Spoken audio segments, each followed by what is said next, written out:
Gálatas era una iglesia bonita. ¿Cómo somos nosotros? Bonitos, no. Bonitos los Gálatas. Igualitos a los Gálatas. Algo muy chévere de los Gálatas, o como me gustaría que de alguna manera lo asociáramos, es con lo que les estaba ocurriendo a los Gálatas para podernos asociar, es que de hecho los Gálatas se sentían que iban muy bien. ¿Cómo se sienten que van en su vida espiritual? ¿Sí? ¿Cómo es ese desarrollo en su vida? Los Gálatas no parecían tener ningún problema. De hecho, el que señala el problema es Pablo. Pablo entra y les dice, Gálatas, y no de una manera suave, sino que lo vimos en el episodio pasado. ¿Cómo se les dijo a los Gálatas? ¿Gálatas qué? Oh, Gálatas tontos, ¿qué pasó? Entonces yo me imagino la cara de los Gálatas como diciendo, ¿cómo yo qué he hecho? ¿Qué está mal en mí? Para ponerlos un poquito en contexto, lo que estaba ocurriendo es que estaban dejando entrar falsos maestros con falsas enseñanzas y no se dieron cuenta porque estos maestros aprobaban mucho de lo que las personas que estaban ahí hacían. Ellos decían como, oye, lo que estás haciendo está bien, me parece muy bonito. Y de a poquito, y ahí escondido, metían doctrinas que iban separándolos de lo que era el evangelio bueno, de un evangelio perfecto. Cuando pensaba en esto, me imaginaba que muchas cosas podían hacer que nosotros nos desviáramos. Y nosotros necesitamos saber cuál es ese puntico en el que nosotros nos podemos desviar para pararnos y hacerle un stop. Los Gálatas necesitaron que alguien les dijera, hay una diferencia entre unas prácticas que ustedes tienen y una fe verdadera en Cristo. Entonces, para no dándole más introducción, vámonos a ir al libro de Gálatas y vamos a leer una parte que está en el versículo 17. Entonces, si tienen Biblia, si pueden meterse a Google y poner ahí Gálatas 3. Yo tengo acá la nueva versión internacional. Y vamos a leer Gálatas 3, versículo 17. Y esto es como viene sucediendo las cosas. Dice, lo que quiero decir es esto. La ley que vino 400 años después no anula el pacto que Dios había ratificado previamente. De haber sido así, quedaría sin efecto la promesa. ¿Qué es lo que está diciendo? Que Dios había dado la ley, los mandamientos de Moisés. Pero antes, esa relación correcta con Dios ya la había enseñado y venía a través de la fe. Y al primero que le dio esa promesa fue Abraham. A través de Abraham, Dios le dijo, yo te voy a bendecir y vas a poder tener una relación profunda conmigo. O sea, la verdadera identidad sobre lo que yo debo construir era a través de la fe. Y eso que le ocurrió a Abraham ocurrió 400 años antes de que viniera la ley. Fue Abraham, primero viene Abraham, luego Isaac, Jacob, luego venía José y ahí fue cuando llegaron a Egipto. Con José, ¿se acuerdan de cuando llegaron a Egipto? 400 años pasaron antes de que Moisés se levantara y Dios le diera la ley a Moisés. Por eso empieza a decir Gálatas, estas cosas que tenían que ver con la relación con Dios no son previas a la ley. O sea que la ley en sí lo que está haciendo es un trabajo en especial, algo en especial hace la ley. Y eso está en el versículo 19. Entonces, ¿cuál era el propósito de la ley? Dice, fue añadida por causa de las transgresiones hasta que viniera la descendencia a la cual se hizo la promesa. La ley estaba para que nos diéramos cuenta de que nosotros transgredíamos. Si fuera a través de la fe, como empezó Abraham, pues sería fácil llevar la vida para con Dios. Pero la gente siguió transgrediendo. Entonces Dios muestra su ley para que la gente pudiera ver claramente lo que estaba bien y lo que estaba mal. Entonces empieza todo lo del templo, lo del sacrificio, lo de las leyes que Dios le entrega a Moisés. Versículo 22. Pero la Escritura declara que todo el mundo es prisionero del pecado, para que mediante la fe en Jesucristo lo prometido se les conceda a los que creen. Antes de venir esta fe, la ley nos tenía presos, encerrados hasta que la fe se revelara. Así que la ley vino a ser nuestro guía encargado de conducirnos a Cristo, para que fuéramos justificados por la fe. Pero ahora que ha llegado la fe, ya no estamos sujetos a la guía, hablando de la ley. Un contraste muy fuerte que hace Pablo entre la ley y la fe. La ley es como una sombra, ¿cierto? Cuando ustedes ven una sombra, proyectan una sombra con la mano, que lo que se ve allá en esa sombra no es la imagen real de lo que viene. Todo ese sistema religioso no era la imagen de lo que venía, era como una especie de sombra. En Hebreos 10 habla acerca de esto, entonces yo quiero que miremos Hebreos 10. Vamos a ir a varios versículos de la Escritura para poder ir entrando en contexto, entrando en la idea. La ley es solo una sombra de los bienes venideros y no la presencia misma de las realidades. Por eso nunca puede, mediante los mismos sacrificios que se ofrecen sin cesar año tras año, hacer perfectos a los que la adoran. La ley era ese mecanismo que la gente utilizaba a modo de religión para empezar a hacer sacrificios, para encontrar esa perfección, esa relación con Dios. Dios quiere que nosotros seamos perfectos. Eso es algo que Dios quiere. ¿Quieren ser perfectos en su adoración a Dios? Pues la ley no podía hacer esto. ¿Les gustaría ser perfectos en su adoración a Dios? Dios dice, sean perfectos como yo soy perfecto. Pero la ley no podía hacerlo. O sea, el esfuerzo humano para querer perfeccionarse en tener una relación con Dios no venía a través de los sacrificios. De ser así, no hubiese sido necesario que se sacrificara constantemente los corderos y que año tras año existieran una serie de cambios. La ley era un contraste con respecto a lo que venía, pero era lo que la ley estaba mostrándonos algo mucho más grande y profundo que venía. Y esto que venía tenía que ver con Jesús. Por eso Dios mismo establece un mediador.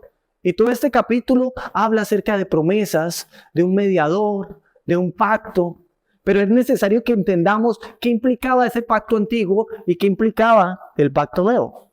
Ese pacto antiguo tenía un mediador. ¿Alguna vez a ustedes los han defendido alguien que ustedes no quieren que lo defiendan? ¿Ese abogado malo? En mi casa pasada sí, una vez hubo un problema y un abogado dejó vencer los términos y no, ¿y eso qué es el que me defiende? ¿Alguna vez un problema de su casa se ha metido a defenderlo esa persona que usted no quiere que lo defienda? Y termina usted diciendo, no, si me va a defender así no me defienda, ¿no? Esa persona que se para y dice, ¿usted cree que él no tiene quien lo defienda? Se lo ve ahí con cara de tonto, pero yo no le digo, espere, así, no me defienda. ¿Cómo es ese mediador que me gustaría tener delante de Dios? Porque acordándome de esto, pensaba en un amigo que llegó a mi casa.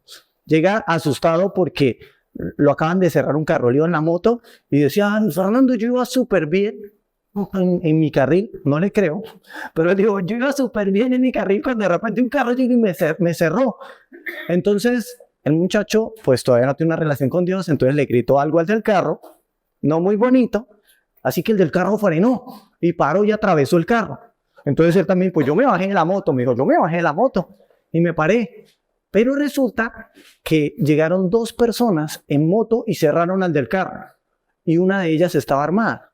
Llegaron unos mediadores, ese tipo de mediadores que uno dice, no me defienda. ¿Quién sabe en qué problema se hubiese metido? Y los tipos mostraban el arma y le decían al del carro, ¿qué?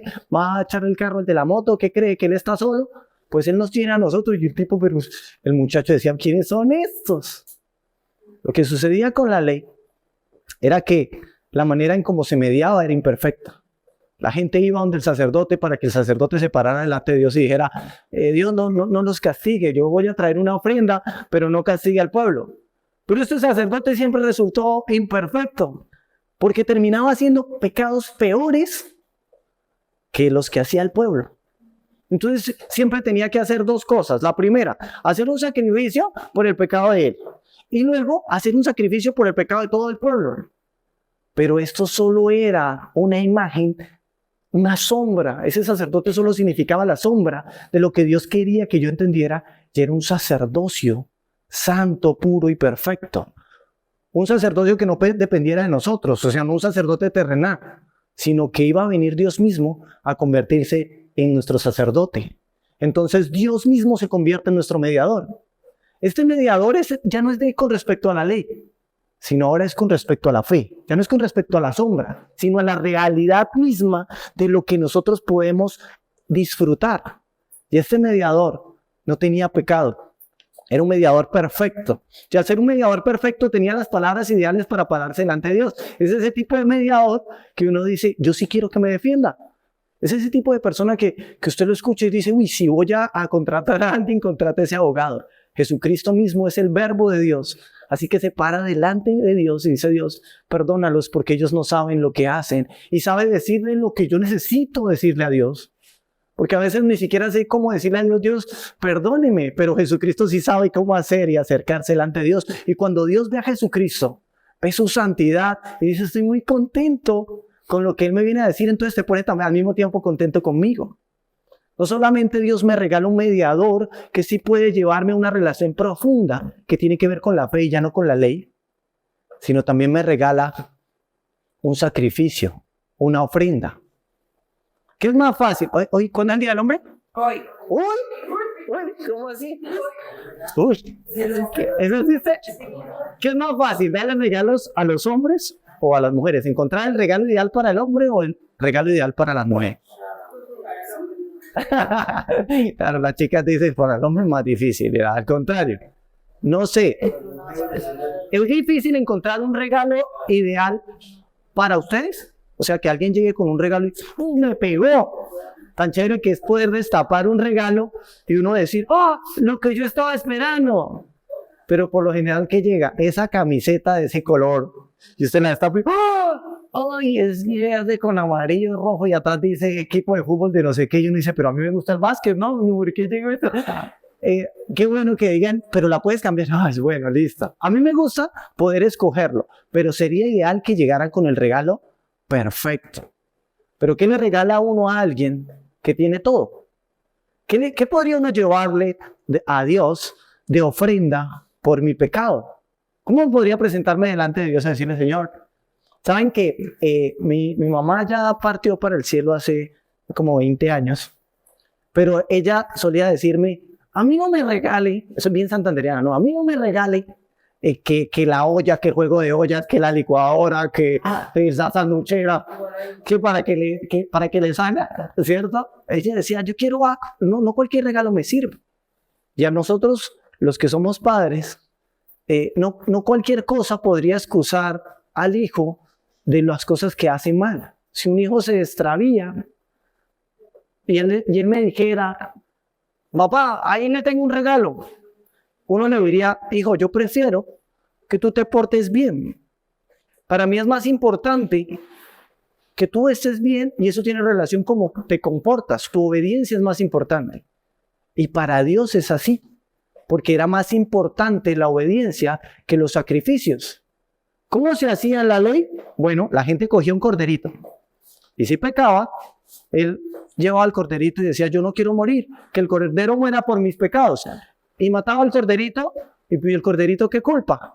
Pero de todas maneras ese era el sacrificio por el pecado y la persona salía, pero muy seguramente más adelante decía, esto como que no cubrió mi pecado y yo como que sigo pecando, entonces volvía y lo hacía y los sacrificios se hacían constantemente y no cesaban.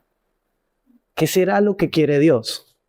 Pues no hay nada mejor que lo que Dios hizo, sabiendo que de nosotros no podía salir el sacrificio correcto para el perdón de los pecados. Él provee un regalo, un sacrificio, una ofrenda. Él mismo la pone, como si se autorregalara, como si se autojustificara, sabiendo que nosotros no teníamos cómo justificarnos a nosotros mismos. Él hace de Jesucristo la ofrenda. Entonces, Él mismo se hace hombre. Y esta ofrenda, desde que Él llega, se santifica. Él mismo limpia la ofrenda. O sea, no es cualquier regalo, sino que cuando a Jesucristo lo golpeaban, Él ponía la otra mejilla. Y Él lo hacía para que yo pudiera entregar a Jesucristo como ese verdadero Cordero de Dios. Un sacrificio limpio. O sea que cada vez que a Él lo maltrataron y Él no contestó con maldad, cada vez que lo tentaron y Él se abstuvo de pecar, lo hacía porque nos amaba, porque quería convertirse en la ofrenda perfecta delante de Dios. ¿Por qué es perfecta delante de Dios? porque en Jesucristo está la obediencia que nosotros debíamos haberle rendido a Dios. Jesucristo no se descachó en ninguna parte de la ley, Él cumplió todos los mandamientos. Amó a Dios con todo su corazón, guardó el sábado, honró a padre y madre, Él cumplió todos los mandamientos de la ley de Dios. Por eso cuando Él se entrega en la cruz, Él se convierte en lo más grande de la santidad que existe de Dios, convirtiéndose y dándole a Dios Padre un nombre que es sobre todo nombre. Por eso solamente lo único que yo pudiera llevar delante de Dios, que fuera aceptable delante de Dios, es a Jesucristo. Entonces ya hay dos cosas que se acaban y cesan cuando viene la fe. La primera es un sacerdocio terrenal. Ya no existe tal cosa como un sacerdote o un pastor que perdone mis pecados. Ahora Él mismo se convierte en el sacerdote. Ya no hay nada que tú puedas llevar. ¿Sabe que eso es algo que está muy relacionado en nuestro corazón? Yo, de querer justificarme a través de algo. No sé si alguna vez han escuchado en alguna iglesia, vamos a hacer una ofrenda o un ayuno como ofrenda a Dios para que Dios nos dé. O uno mismo, Dios, si tú me das, yo te prometo que voy a hacer tal cosa.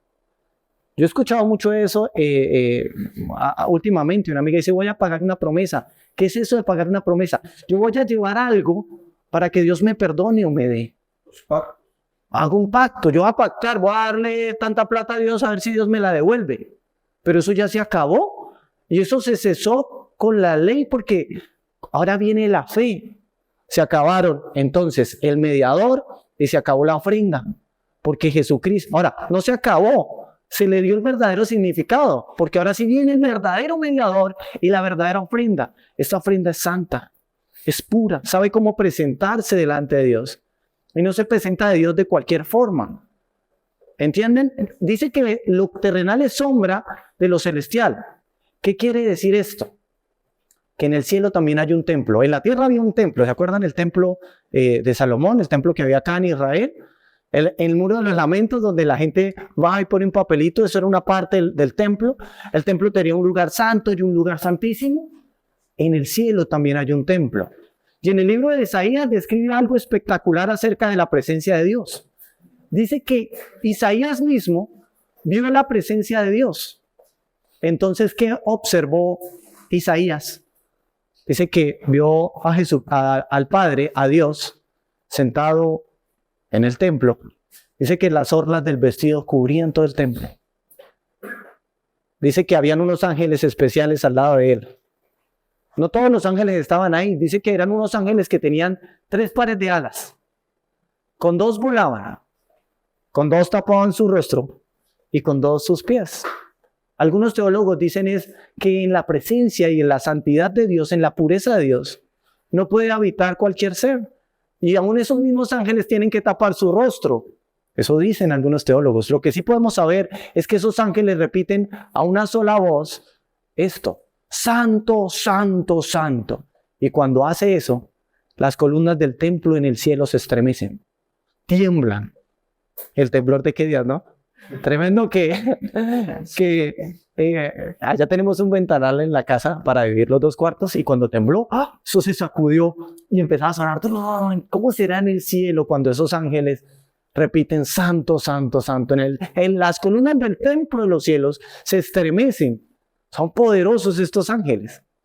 Y dice la Escritura que Jesús mismo sube delante de la presencia de Dios. Ya no a un templo terrenal, sino a un templo celestial. Y se ofrece él mismo como una ofrenda. Y él mismo se ofrece como el mediador delante de la misma presencia de Dios. Entonces ya no hay necesidad de seguir haciendo sacrificios, porque él se convierte en el sacrificio por siempre. Los otros sacrificios no perdonaban sino por un instante, pero este sacrificio que viene a través de la fe promete perdonarte una vez y por todas, porque Jesucristo no está sacrificándose constantemente debido a que Él no puede morir. Él murió, resucitó